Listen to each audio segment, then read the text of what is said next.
Hi there, I'm Wayne H. Miller, and I'm the author of the novel Subtle Deceivers, which is an extraordinary account of a young, rising, black West Coast aerospace executive's involvement with crack cocaine, his inevitable addiction, and sadly, his downfall. The story, though fictional, does evolve from the real life and personal experiences of my best friend, who I discovered was hooked on crack cocaine.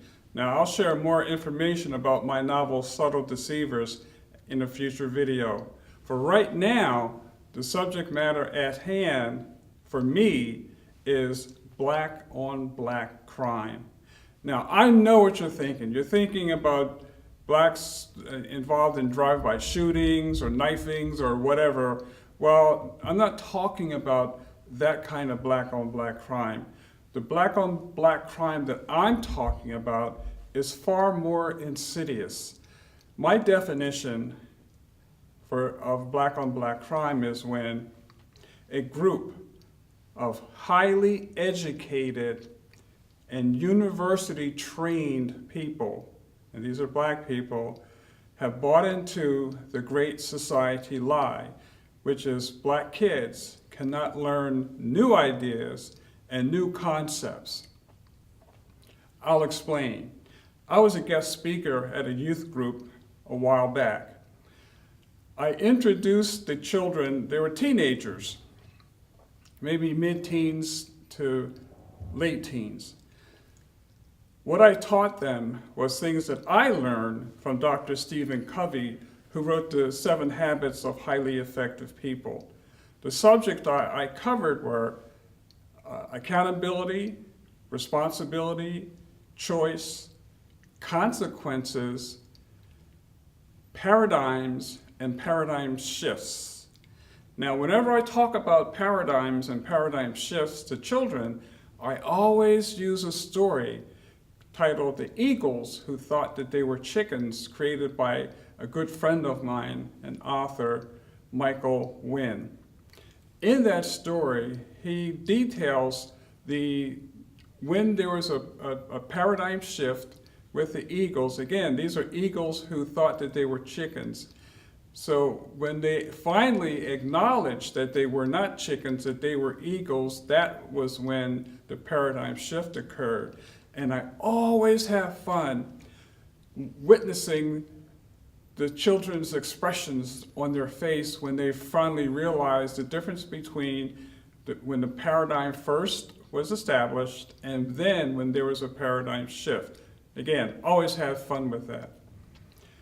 After my session with the children, the board of directors sent the children out, and that's when I received my first raking over the coals by these adult board members. I received a lot of consternation because, as one of the BODs said, she felt as though I was teaching over the heads of the children, which I totally disagreed with. And since I mentioned Dr. Covey, she said, well, I didn't learn about Stephen Covey until I was in grad school. And I thought to myself, The Miseducation of the Negro by Dr. Carter G. Woodson. But then I also thought that it's understandable that these folks had this opinion of me and why they were so upset and I received such consternation, because they bought into the great society lie, which is that black children cannot learn new concepts and new ideas. It's a lie. It's a lie. It's a lie. And that's what Dr. Woodson was talking about in his quote when he said, and I quote, "When you control a man's thinking, you don't have to worry about his actions. You don't have to tell him not to stand here or go yonder, because he will find his proper place and he'll stay in it. You don't have to send him to the back door.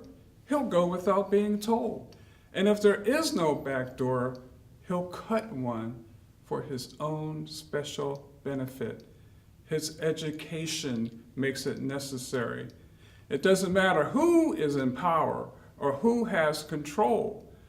Those who have not learned to fend for themselves will never have any more rights or privileges in the end than they had in the beginning. End quote. The miseducation of the Negro. How dare these highly trained, highly educated, and university-trained people suggest to me that I was teaching over the heads of their children. Shame on you if you believe that. Shame, shame, shame on you. This is Wayne H. Miller, and I'd like to hear your thoughts.